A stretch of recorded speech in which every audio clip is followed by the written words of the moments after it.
Assume the heart has stopped, resuscitation cannot restore circulation, and death has been declared.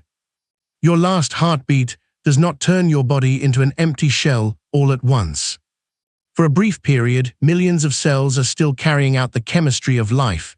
Some have stored oxygen, some have fuel, some can keep functioning longer than others, but the system connecting them has stopped. Blood is no longer moving, oxygen is no longer arriving, waste is no longer being removed. Death at the level of the body is less like switching off a lamp and more like a city losing power district by district. The first failure is circulation. Without a heartbeat, blood pressure collapses and oxygen delivery stops. The brain is especially vulnerable because its cells depend on a constant supply.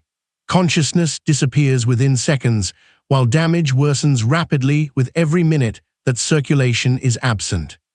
The muscles initially relax, the jaw may loosen, the eyelids lose tension, because the muscles controlling the bladder and bowel are no longer receiving signals, they may also release. The skin becomes pale as blood stops flowing through the tiny vessels near its surface. But the blood has not vanished. With no heart pushing it around, gravity slowly pulls blood toward the lowest parts of the body. If the body lies on its back, dark red or purple patches begin forming along the back, shoulders, and legs. This is Livor Mortis. It can become visible roughly an hour after death, become more developed over the next several hours, and eventually stop shifting when the body is moved. At the same time, the body begins to cool. This is Algor Mortis.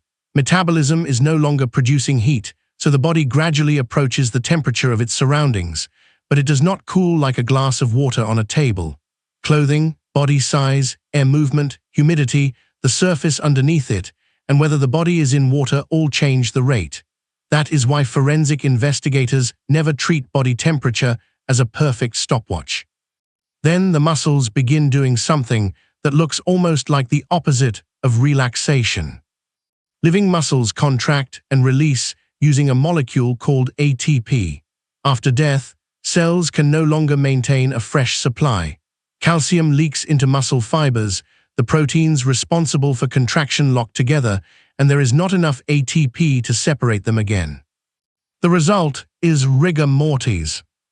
It often appears first in the smaller muscles of the face and jaw, sometimes within 1 to 4 hours. It then spreads through the neck, trunk, arms, and legs. By around 12 hours, it may be fully developed, but those numbers are only rough guides. Heat, cold, physical exertion before death, illness, and body condition can all change the pattern. Rigor does not last forever. As the tissues begin breaking down, the locked muscle proteins are destroyed.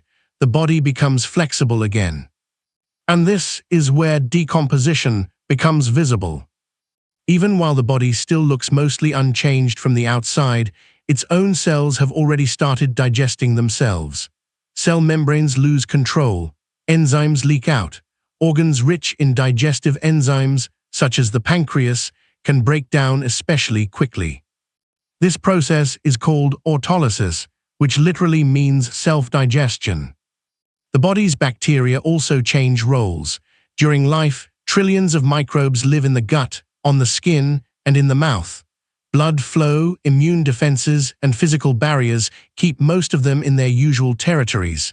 After death, those controls disappear.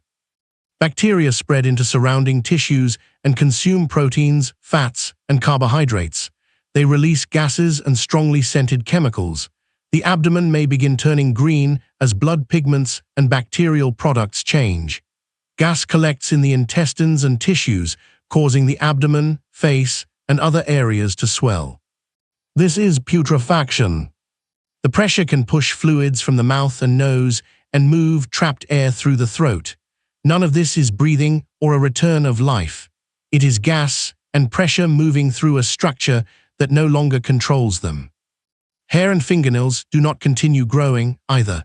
That familiar story comes from dehydration.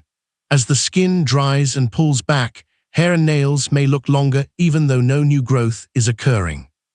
If the body is accessible outdoors, insects can become part of the process. Flies detect the chemical signals of decomposition and may lay eggs around natural openings or damaged tissue. The larvae that hatch consume soft tissue, while beetles and other organisms arrive at different stages. Their development can help forensic specialists estimate time since death, but only when temperature, species, location, and access to the body are carefully considered. During active decay, much of the soft tissue is lost. Fluids enter the soil below, changing its moisture, chemistry, and microbial life. The body becomes a temporary island of nutrients. Plants may later grow differently in that patch because the ground itself has been altered. Eventually, decomposition slows. Tougher tissues, dried skin, cartilage, tendons, and bones remain longer, but there is no universal schedule for reaching a skeleton. A warm, humid, exposed body may change rapidly. Cold can slow microbial and insect activity. Dry air may preserve tissue through mummification.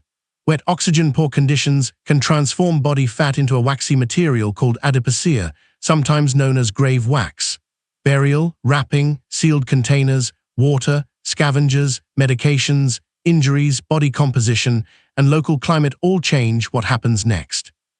Even the familiar stages, fresh, bloated, active decay, advanced decay, and skeletal, are not clean boxes. One part of a body may be drying, while another is still undergoing active decay. Modern forensic research treats decomposition as a variable process, not a calendar with guaranteed dates. Bones can persist for years, centuries, or far longer, depending on soil acidity, moisture, temperature, and protection. Even bone is not permanent. Its minerals can dissolve. Its proteins can break apart. Roots, microbes, water, pressure, and weather slowly erase the structure that once supported a living person. So what happens to your body after you die? It loses coordination before it loses substance. Circulation stops. Cells exhaust their remaining energy. Blood settles. Muscles stiffen and release. Enzymes dismantle cells. Microbes cross old boundaries. Insects, soil, water, and climate continue the work. The body does not disappear in a single moment. It is gradually returned, molecule by molecule, to the world around it.